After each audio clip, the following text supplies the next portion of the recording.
Olá pessoal, tudo bem com vocês? Pessoal, hoje eu venho gravar esse vídeo para a gente trabalhar um pouco a temática célula, estudo das células. Então a gente quando trabalha ciências, quando trabalha biologia, basicamente a gente vai trabalhar esse tema, essa temática aí, a célula. Mas por quê? Bom, se estiver trabalhando seres vivos, basicamente todos os seres vivos são formados por célula. Você pode encontrar diversas diferenças entre os seres vivos. Você pode, por exemplo, os anfíbios têm a pele fina, os répteis têm a pele grossa, as aves têm o corpo coberto por pena, os mamíferos produzem leite, né? Isso, beleza, várias diferenças vocês podem encontrar entre os seres vivos. Porém, basicamente, todos eles são formados por células.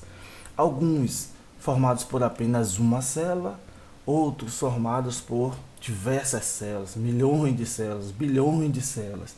Mas enfim, existem duas terminologias, dois termos usados para você determinar um ser vivo e a quantidade de células que ele possui.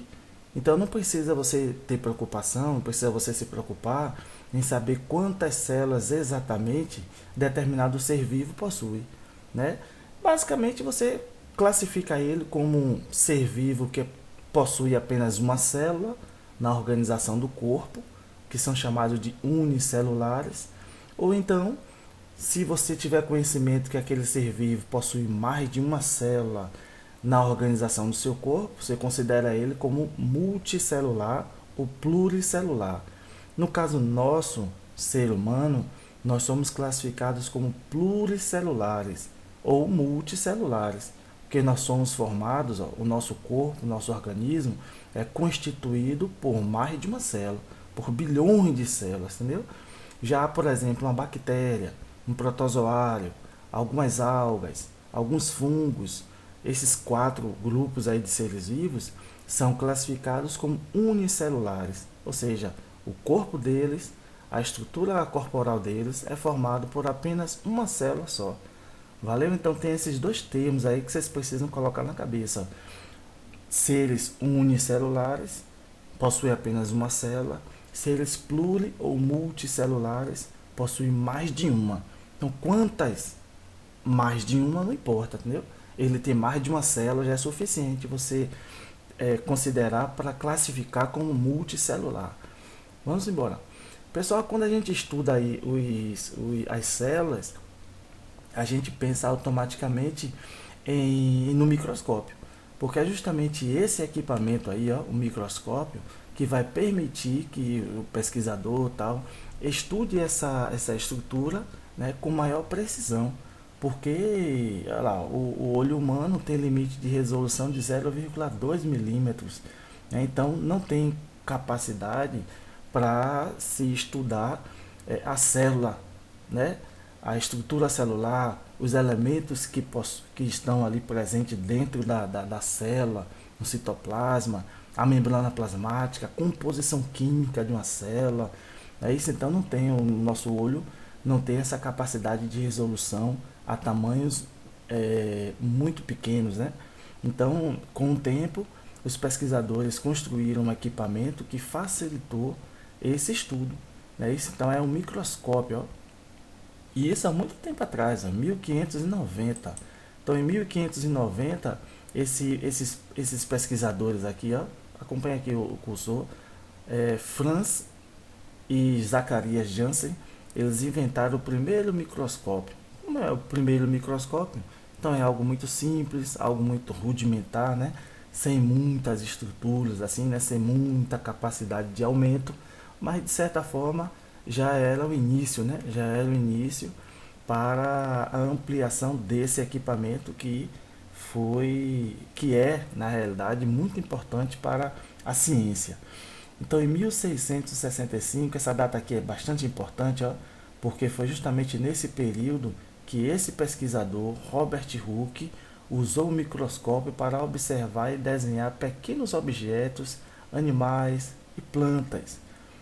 Então, esse cidadão, tal do Robert Hooke, ele está gravado na ciência como o primeiro pesquisador a observar uma estrutura celular. Então, essa célula que nós conhecemos, em latim se chama células, que são chamadas de pequenas cavidades. Então essas primeiras células observadas, essas primeiras cavidades ou células observadas pelo Robert Hooke em 1665 foi uma célula vegetal. Isso aqui também tem que ficar na cabeça, né? Qual foi a primeira célula observada ao microscópio? Então, célula vegetal. Quem foi o responsável aí por observar a primeira estrutura celular ao microscópio, mesmo ele sendo rudimentar? Então, Robert Hooke. Valeu? Então essa parte aqui é bastante importante. Ó. Em 1590, esses dois irmãos aí, dois pesquisadores, eles conseguiram criar um equipamento para ampliar a capacidade de visualização do olho humano, não é isso? Eles fizeram esse trabalho de construir esse equipamento aqui, ó, microscópio, mesmo ele sendo bastante simples. Depois de um bom tempo, né, 1590 para 1665, Robert Hooke ele usou o microscópio, esse aí rudimentar, para observar e desenhar as estruturas bem pequenininhas. Então nessa que ele pegou uma célula vegetal, quer dizer, um pedaço de planta, né, uma partezinha de uma planta, ele conseguiu perceber vários espaços bem pequenininhos, chamado por ele de células ou célula. Vamos nessa. Mas sem dúvida foi o holandês fabricante de lentes Anton van Leeuwen, o maior pesquisador de células da época. Observou os primeiros protozoários, nervos, cérebro, epiderme, cabelo, núcleo celular em glóbulos vermelhos de peixe. Então naquele período, mesmo lá atrás, né, século 17, já tinha pesquisadores atuantes, né, nessa questão aí dos seres vivos, do estudo dos seres vivos. Então Robert Hooke foi um deles, como eu falei, está cravado lá na ciência como pesquisador que iniciou esse estudo aí da célula, porque foi ele que visualizou a primeira estrutura celular de uma planta, mas não foi o único, né, naquele período. Aqui informando, ó, esse Anton van Leeuwen, ele também foi importante no estudo das células, mas observou outros elementos, né, protozoário, observou nervos, cérebro, epiderme, né, e outros elementos mais. Vamos embora. Pessoal, esse instrumento aqui, o microscópio rudimentar, para você ter ideia, só tem apenas um local aqui, ó, para você colocar o olho, né, as oculares. No equipamento de hoje, no microscópio de hoje, são duas. Aqui só tem apenas uma ocular, né? Então, realmente é um diferencial enorme para os, tá vendo? Para os microscópios atuais. Esse daqui é bastante utilizado quando vocês estiverem no nível médio, e geralmente no nível médio que tem um laboratório tal de ciências, de biologia, vocês vão se deparar com esse daqui, ó. São os mais comuns em centro de pesquisa tal, pelo preço, né, que é mais atrativo. São os microscópios ópticos.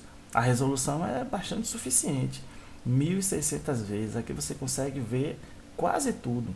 Não é só não vírus, por exemplo, porque o tamanho do vírus é muito reduzido mesmo, né? Então precisaria de um equipamento com a capacidade ainda maior, entendeu? Mas aqui você consegue ver, aqui você consegue ver protozoário, aqui você consegue ver bactérias, aqui você consegue ver partes da célula, não todas as partes da célula, né? Por exemplo, a composição química das células você não consegue ver com esse aqui, que precisa de uma resolução ainda maior. Mas enfim, esse equipamento, esse microscópio óptico, ele é de grande uso na ciência, tanto profissional como também nas escolas, né? Nas escolas, no centro de treinamento, na escola.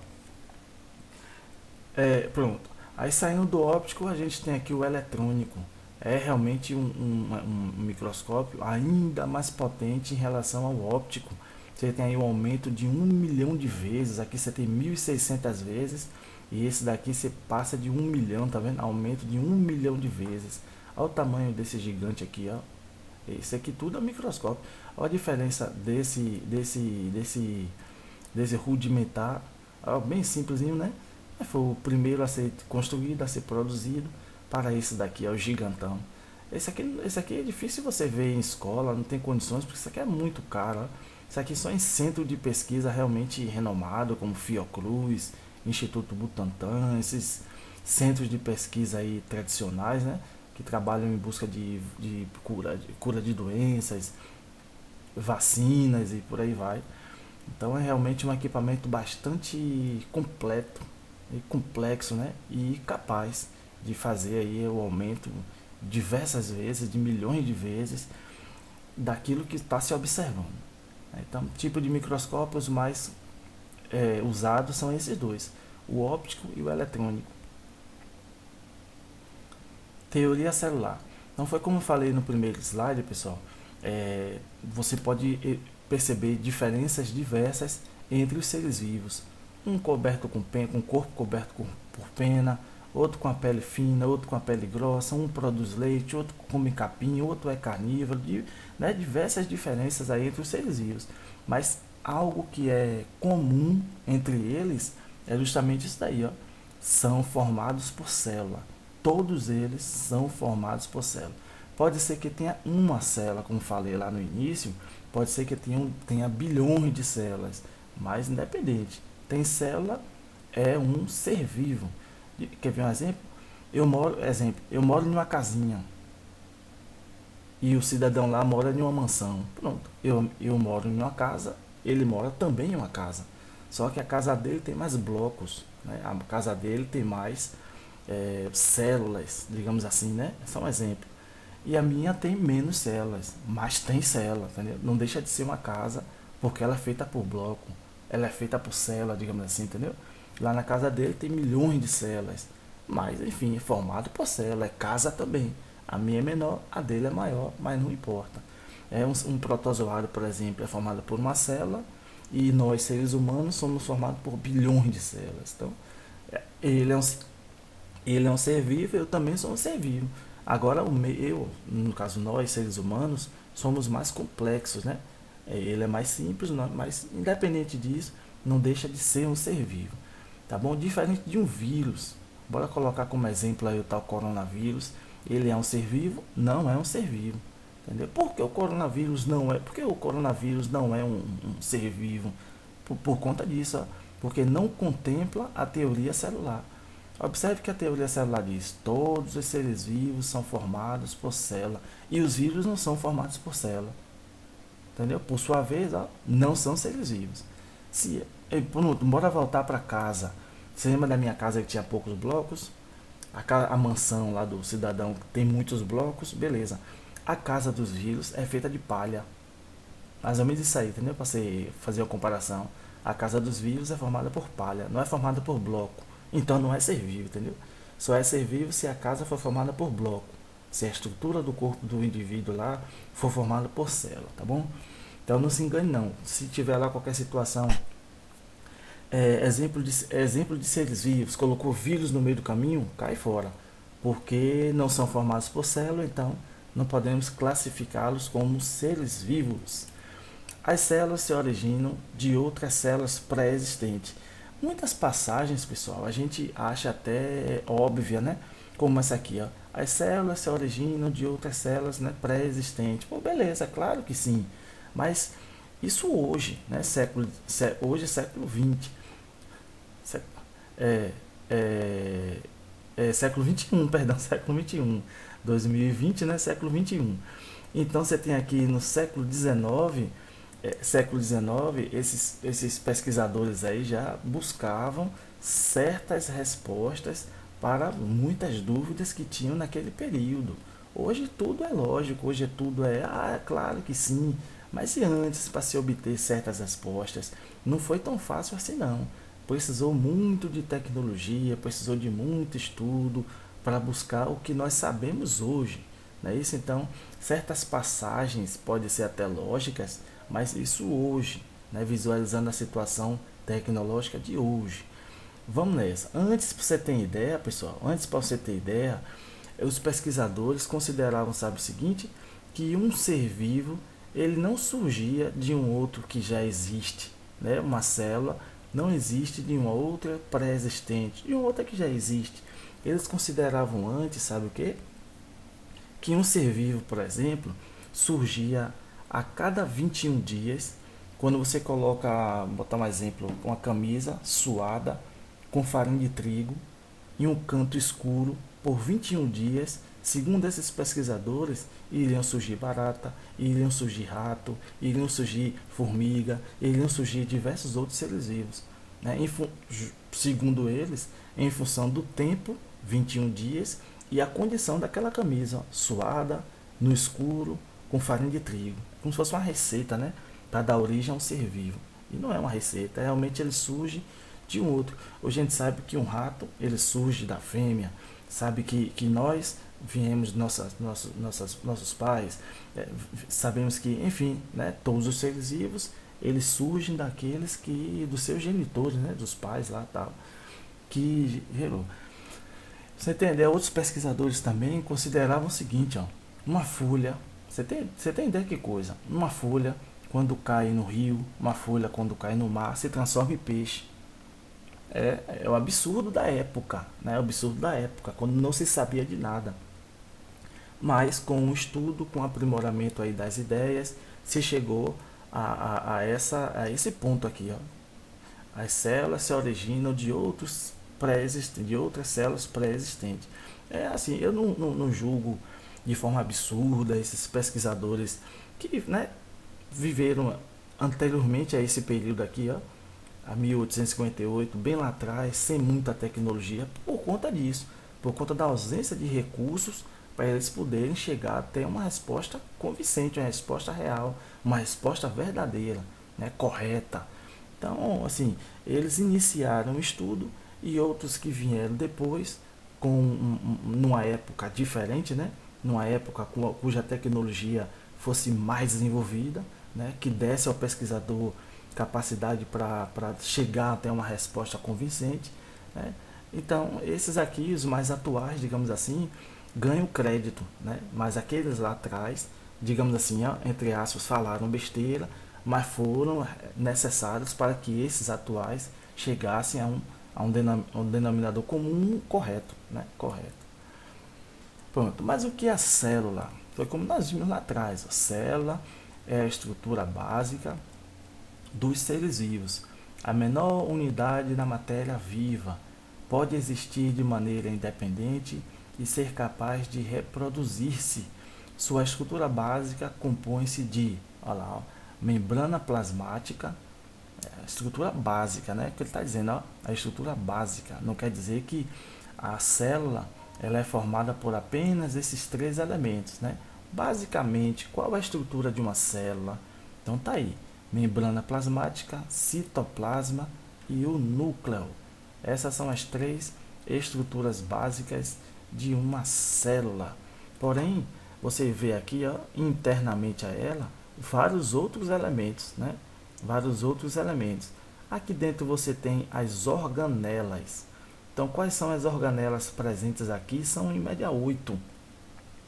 Aí a gente tem ribossomo, lisossomo, retículo endoplasmático liso, retículo endoplasmático rugoso, mitocôndria, cloroplasto, centríolo, complexo de Golgi, diversas organelas aqui presentes. E cada uma organela dessa daí, pessoal, executa uma função, né? Realizam funções diferentes, porque senão não precisar tantas diferentes, né? Precisar só uma e essa uma ia realizar diversas funções. Então, se tem várias, cada uma se responsabiliza, digamos assim, em executar uma função. Então, as funções são diversas que essas organelas realizam. Uma faz uma coisa, outro faz outra, outro faz outra, outro faz outra, outro faz outra, entendeu? E aí permite que a célula mantenha o corpo vivo normal, atuante, né? Digamos assim, né? Ponto. Partes básicas da célula. Quais seriam, pessoal, as partes básicas de uma célula que a gente viu no slide anterior?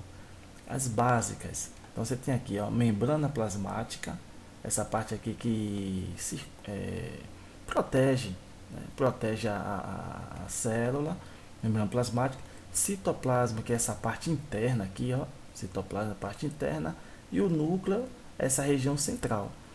Bora ver no desenho anterior essas três estruturas básicas. Então, aqui, membrana, ele chamou aqui de membrana celular, não tem problema.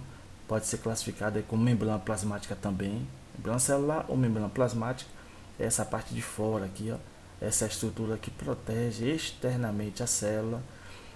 O citoplasma, que é a parte interna, onde as organelas que eu falei há pouco instante estão presentes, estão mergulhadas nessa parte aqui interna, ó, é o citoplasma. E o núcleo é esse roxo, que é como se fosse a gema do ovo do slide seguinte. Essa é a membrana plasmática, citoplasma e núcleo. Olha o núcleo aqui, ó, e o núcleo. E os orgânulos, como eu falei, ou organelas. Então tá aí o desenho. Você tem membrana plasmática aqui, citoplasma, a parte interna, e o núcleo, essa parte aqui que é aquela roxinha lá do slide anterior. Características gerais das células. Formam indivíduos unicelulares. Tá vendo que são indivíduos unicelulares? Que a gente tinha dito lá no slide anterior, no primeiro slide. Tá vendo? Todos os seres vivos são formados por células. Desde, pode ser que tenha uma célula só, pode ser que tenham várias células. Nesse caso daqui, são seres vivos unicelulares, aqueles que só possuem aquele que só possui apenas uma célula, uma estrutura celular. Esses indivíduos, pessoal, eles podem estar no meio ambiente de forma isolado, ele sozinho mesmo, ou então em colônias, ele junto com diversos outros unicelulares, entendeu? É como se fossem vários isolados dados à mão, pronto. É como se fossem várias pessoas dadas à mão, né? E aí forma uma estrutura colonial.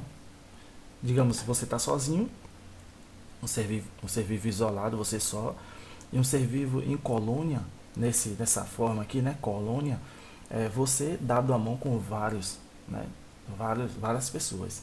Ou então, pessoal, pluricelulares, que são aí seres vivos formados por uma quantidade maior do que uma. Se tiver mais de uma, já é suficiente para você classificar ele como pluricelular.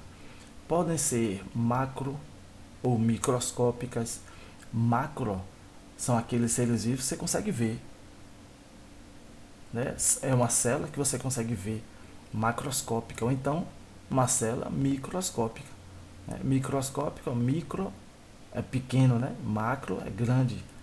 Micro são microscópicas, são seres vivos, são células, por exemplo, que só se pode ver, né, com precisão com o uso do microscópio.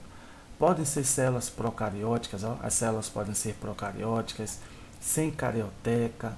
Carioteca eu vou mostrar para vocês no slide seguinte aí o que é essa tal carioteca. Ou eucariótica com carioteca, que é a membrana que envolve o núcleo e o separa do citoplasma. Daqui a pouco eu mostro para vocês a diferença desses dois tipos de células aqui, ó, procariótica e eucariótica. Procariótica ela é mais eucariótica ela é mais organizadinha, ó. A eucariótica é mais organizada, a gente vai ver lá depois. E procariótica tem o núcleo todo espalhado no citoplasma pela ausência disso aqui, ó, pela ausência da carioteca. Podem ser anucleadas, ou seja, as células pode ser que não tenha núcleo, pode ser que tenha apenas um núcleo só, mononucleadas ou multinucleadas. Aqui são características, pessoal, gerais, assim, né? São características gerais. Esse sexto ano, vocês estão iniciando esse estudo aí de células, então o que ficar na sua cabeça já é de bom tamanho, mas esse tema ele vai ser trabalhado novamente com vocês em outras ocasiões e outros períodos. Pode ser que ainda no Fundamental 2, que vocês se encontram, né, até o nono ano, passando do sexto até o nono ano, pode ser que você se depare aí com um livro, com um tema, com um assunto, entendeu? Que volte a essa discussão de unicelular, de pluricelular, procarionte, de eucarionte, de membrana plasmática, né, de citoplasma, núcleo. Não se preocupe não, valeu? No primeiro ano também, ensino médio, vocês irão retomar esse assunto, retomar esse tema, mas procure colocar o máximo de informações na sua cabeça, porque é uma temática importante, é um tema muito importante, estudo das células é muito importante. Dividem-se em mitose ou meiose, as células, né? Elas podem se dividir por mitose ou por meiose. Sua forma varia de acordo com a especialização, hereditariedade, pressão das células vizinhas e rigidez da sua membrana. Então, várias características aí, tá vendo? Vários pontos a ser considerado como características gerais das células. A gente, nesse material, nós iremos ver uns pontos, outros pontos ainda não, né? Outros pontos só em material isolado, independente. Por exemplo, mitose. A mitose não dá para a gente trabalhar nesse material porque são muita informação, entendeu? Para não dar um nó na cabeça de vocês. Então esse slide aí é só para mostrar de forma introdutória o estudo das células, valeu? Aí de forma mais intensa, trabalhar aquelas organelas que eu falei lá atrás, né? Falar sobre mitose, falar sobre meiose, aí é em outro material, em outra oportunidade, que senão embola tudo. Pessoal, aqui ó, nesse slide tem exemplo de célula procariótica, se lembra lá atrás? A célula procariótica ela não tem carioteca, ó, sem carioteca. Ah, mas o que é a carioteca? Pronto. Esse fiapinho aqui, esses fiapinhos aqui azul, né? Ele, nesse caso aqui, está misturado no citoplasma, está misturado nessa parte aqui interna da célula. Mas essa daqui, ó, e essa daqui, que são células eucariontes, aqui, ó, eucarionte e eucarionte. Duas células eucariontes, essas duas aqui, ó. Então elas têm, olha lá, aquela parte azul, tá vendo? Ela possui essa parte azul, que é o núcleo dela aqui, ó, organizado, tá vendo? Por conta da presença da carioteca. Então, na célula eucariótica ou eucarionte, ela possui o núcleo organizado devido à presença de carioteca aqui, ó, ambas com carioteca, tá vendo? Carioteca é essa membranazinha aqui, ó, que protege o núcleo. E aí permite que ele esteja ali, ó, delimitado, ó, organizado em uma determinada região da célula. Esse daqui não. Essa célula daqui não. Essa célula procariótica não tem carioteca, ó. Então, se não tem carioteca, esse pontinho aqui azul, ó, que é o núcleo, ó, fica todo espalhado, tá vendo? Então, a importância da carioteca é essa daí. Manter o núcleo organizado, delimitado em uma determinada região da célula, do citoplasma da célula. Esses dois aqui tem célula vegetal, que é a célula de planta, ó, e célula animal. Né? Célula de todos os seres vivos aí que você imaginar, possui esse tipo de célula aqui, ó, célula animal. Né? Com exceção das bactérias, que são formadas por esse tipo de célula aqui. Então as bactérias são formadas por células procariontes ou procarióticas, e todos os seres vivos possuem esse tipo de célula aqui, ó. Possui esse tipo de célula aí. E já as plantas, né, tem lá a estrutura celular dela, né, específica dela aqui. Então somente o reino Monera, que é um reino de seres vivos formado por bactérias, é procarionte, tá vendo? Somente o reino Monera é procarionte. Os reinos protista, fungi, vegetal e animal são eucariontes. Ou seja, somente os indivíduos que fazem parte do reino Monera possuem a célula sem carioteca, ó. Não é isso? Olha lá, ó, procarionte sem carioteca.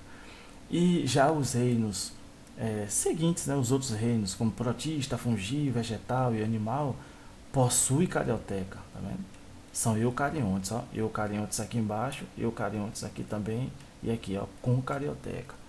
Tá bom? Então, desenho massa, né? O desenho ficou legal aqui, essa figura, essa representação desses dois tipos de células, procariontes e eucariontes, ficou bem massa mesmo, bem bonito. Então veja com calma, pessoal, aqui você tem todas as estruturas presentes numa célula vegetal. Aqui também ele colocou uma célula bem completona, com todas as organelas presentes, tá vendo? Na célula, um núcleo todo organizadinho ali com a carioteca, ele delimitado todo direitinho, aqui escrito, ó, carioteca, tá vendo? Essa parte, essa membranazinha aqui. Ele colocou até a cromatina, botou os cromossomos aqui em divisão, nucleolo, mitocôndria, colocou tudo aí para você analisar e conhecer. Pessoal, muitos alunos têm uma certa dificuldade, né, em ciências devido aos nomes que são novos, os nomes alguns esquisitos, mas não se prenda a isso não, pelo amor de Deus, não tenha a ciência como algo complexo por conta de um nome novo. Eu geralmente em sala de aula e aqui também via online eu falo o seguinte, esse nome esquisito, por exemplo, mitocôndria. Você nunca ouviu falar em mitocôndria fora do estudo das células. Então é como se mitocôndria fosse um vizinho que chegou aí, né, do lado de sua casa para morar. Então você olha assim, pô, mitocôndria é o nome dessa pessoa, rapaz, que nome esquisito, nome diferente. Aí depois você se acostuma. Você é o mitocôndria, bota sair para jogar uma bola. O mitocôndria, bota sair para conversar. E aí vai. Entendeu? E aí vai. A questão é a leitura. Você lê uma vez, leu duas vezes, leu três vezes, pronto, você já lê normal, mitocôndria, e você já sabe quem é a mitocôndria, onde você encontra a mitocôndria, entendeu? A casa da mitocôndria, né, que é do lado de sua casa. E por aí vai. A questão é leitura para se adaptar. Então não torne esses termos um elemento que dificulte a sua compreensão. Entendeu? É só você ler uma vez, ler duas. É certo que na primeira você vai ver o complexo de Golgi. Olha esse daqui de cima, ergastoplasma. Imagine aí. Alguns nomes realmente um pouco diferentes, mas você, como eu falei, na leitura, entendeu? Você consegue pegar. Eu de início foi do mesmo jeito. Né? Eu olhava assim, pô, que nome esquisito, membrana plasmática, citoplasma, núcleo, complexo de Golgi, retículo endoplasmático rugoso, imagine aí. Né? Mas com uma leitura tal, né? Com a persistência, ler hoje, ler amanhã, no caso desse vídeo aqui, você assiste hoje, quando você tiver uma outra oportunidade, você assiste também, você vai ver que na primeira vista desse vídeo, você talvez ache alguma coisa assim diferente e tal, não pegou, não entendeu, mas na segunda vista, na terceira vista, você já passa a entender bem melhor. Entendeu? Então assista uma vez, assista duas, se você achar necessário, assista três ou quatro e por aí vai. Até compreender, pelo menos parte, né? A gente nunca consegue aprender tudo, mas pelo menos parte aí, seja o suficiente, necessário, você consegue compreender. Pessoal, agora a gente vai iniciar o estudo individual, viu? Das estruturas básicas de uma célula. Então aqui nós temos de primeiro a membrana plasmática. Então a estrutura da membrana plasmática de forma artificial, né? Um desenho aqui que fizeram. Esse desenho aqui, pessoal, da estrutura da membrana plasmática, com aquele microscópio lá atrás que eu falei com vocês, sem ser o rudimentar, o óptico, que aumenta 1.600 vezes, você não consegue ver não, ó. Você não consegue estudar não. Que eu falei com vocês que no ensino médio vocês possivelmente irão trabalhar bastante com microscópio, não consegue estudar essa parte química da célula não, da membrana plasmática não, só com o outro lá, o eletrônico. Aí sim você consegue ter uma ampliação maior, você lembra? Mais de 1 milhão de vezes, então é possível se trabalhar tranquilamente a estrutura essa aqui, né, da membrana plasmática. Então observe, a membrana plasmática, pessoal, ela tem a função de proteger. Sempre membrana protege alguma coisa. Então a membrana plasmática, que é a estrutura aí da célula, né, ela tem a função de proteger o interior da célula e permitir a entrada de materiais e a saída de materiais da célula quando for necessário. Por exemplo, água. A água precisa entrar na célula, então entra pela membrana plasmática. Ela permite que essa substância entre. Ah, você tem resíduo, você tem algo que a célula não precisa, pronto, ela vai expulsar. Ah, você tem aminoácido, sais minerais, vitamina, proteína. Ó, que coisa boa. Precisa entrar na célula, entendeu? E ela vai deixar. Então, quando é algo simples, pessoal, entra facilmente por ela, entendeu? Entra facilmente, ela permite que entre facilmente. Quando são partículas maiores, como por exemplo macromoléculas, como as proteínas, elas entram com ajuda. Elas entram através das proteínas chamadas de permease. Então essas proteínas, elas permitem a entrada de moléculas grandes. Quando é que água, sais, açúcar, né, por exemplo, sal, vitamina, aminoácido, que é pequeno, são moléculas pequenas, passam normalmente por aqui. Quando são moléculas maiores, né, que não passa por aqui, passa por aqui, ó, por proteínas chamadas de permeases. Então, esses aqui, pessoal, são proteínas. Esses lilás aqui, ó, são proteínas. Né? Esses aqui são glicoproteínas, carboidrato aqui, ó, são carboidratos. A membrana plasmática ela é formada por lipídios, por duas camadas, ó, bicamada fosfolipídio, tá vendo? Você tem aqui lipídios aqui na estrutura da membrana plasmática, você tem carboidrato, você tem proteína, né? Todos esses elementos aí que vocês estão vendo compõem a estrutura do mosaico fluido, né? Compõem aí a estrutura da membrana plasmática. Outros revestimentos celulares. Então, além da membrana plasmática, pessoal, dessa estrutura aqui que você está vendo, né, existem outros elementos, tá vendo, que reveste a célula, que protege, né, que está ali em volta do interior da célula, que é, por exemplo, o primeiro que a gente viu, ó, membrana plasmática. Então, essa membrana plasmática possui ainda um outro elemento aqui, ó, por cima dela, isso aqui, ó, vários desses daqui, aqui em cima, né, vários desses aqui em cima da membrana plasmática. Então, várias glicoproteínas dessas aqui em cima, ó, organizada, vai compor o glicocálix, presente na célula animal, além de proteger, permite que as células se identifiquem quimicamente. Então você tem esse preto aqui, ó, é o conjunto disso daqui, ó, tá vendo? É um emaranhado disso daqui, né, de carboidrato, na parte externa da membrana plasmática. A membrana está aqui atrás, a membrana plasmática está aqui atrás, e protegendo a membrana plasmática tem esse tal glicocálix. E aí é presente em células animais. Célula animal, já na célula vegetal, possui esse elemento aí, ó, protegendo a membrana plasmática. A parede celular, né, de celulose nos vegetais, tá vendo? De quitina nos fungos e pode ser de sílica ou outras substâncias em micro-organismos também. Tá vendo? Então, a parede celular estão presentes nas plantas, nos fungos, né, e outros micro-organismos. Vai depender do material. Se a parede celular for a base de celulose, nos vegetais, de quitina nos fungos e pode ser de sílica para outros micro-organismos. Saindo da membrana plasmática, a gente agora entra na célula, né? Você lembra que a membrana plasmática é a parte externa, a parte da célula que protege a célula contra elementos que ela não precisa, então ela faz aquele controle. A membrana plasmática é como se fosse a parede do seu quarto, pronto, que ela faz o controle daquilo que entra e daquilo que sai, né? Então aqui a gente já passa da membrana plasmática e trabalha essa parte interna aqui, ó. Não esses elementos, esqueça esses elementos, ó.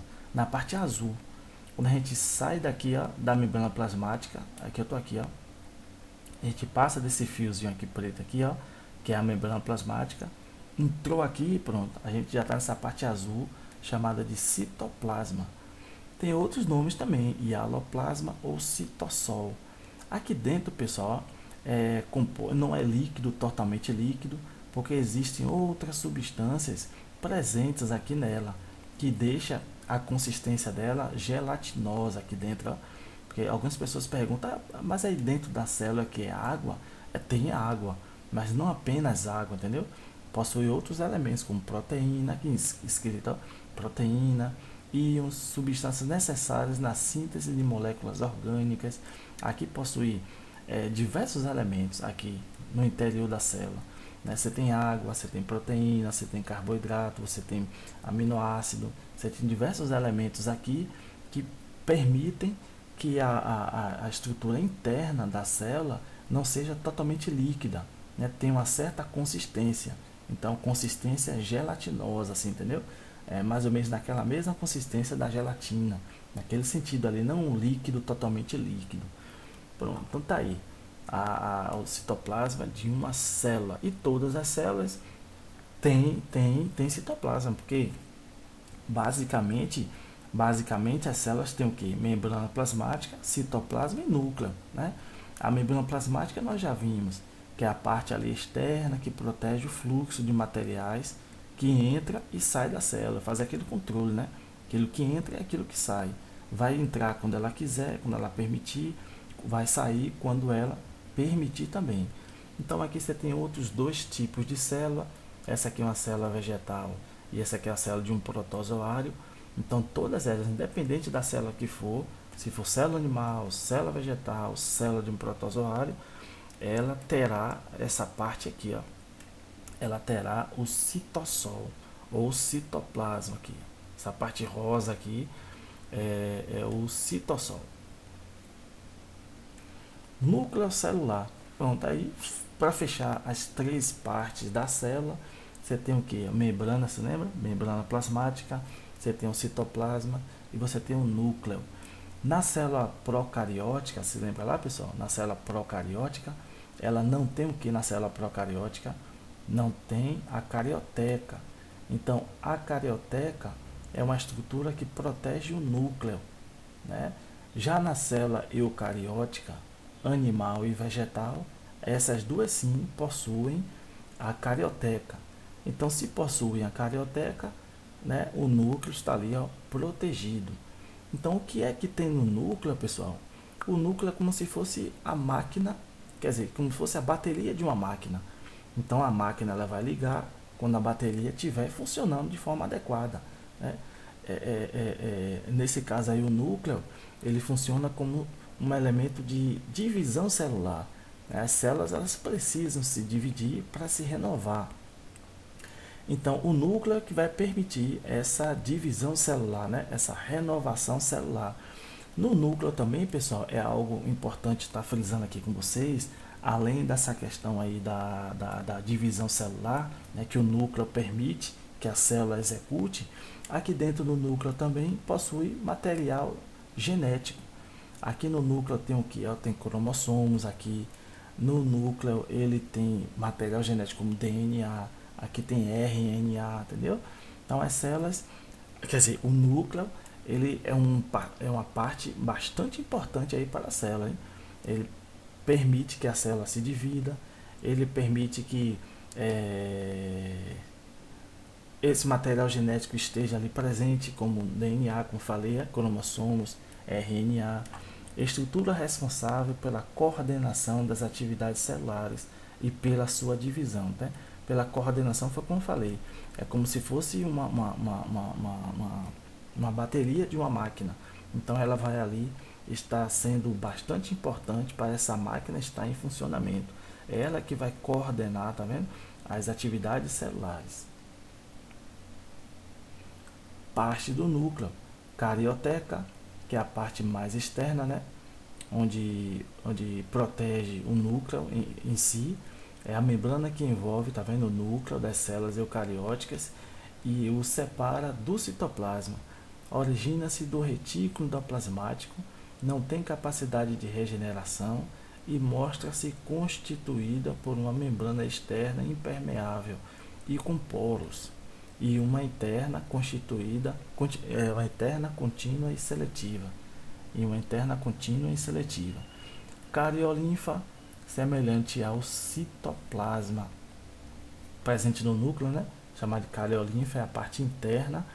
Nucleolo são filamentos constituídos por RNA e proteínas. Cromatina, conjunto de filamentos finos constituídos por DNA correspondente, tá vendo, ao cromossomo e o núcleo interfásico. Então, são essas aí as partes de uma célula. A carioteca, que é como se fosse a membrana plasmática ali, né, do núcleo, aquela partezinha ali que envolve tudo, a parte toda interna. A cariolinfa, que é essa parte interna aqui, ó, deixa eu te mostrar aqui, ó. Você tem a carioteca, que é essa parte aqui assim, ó, carioteca. A cariolinfa, que é essa parte aqui interna, como se fosse o citoplasma. Você tem aqui dentro, você tem cromossomos, né? Você tem aqui RNA, DNA, todos esses elementos citados nessa parte aqui.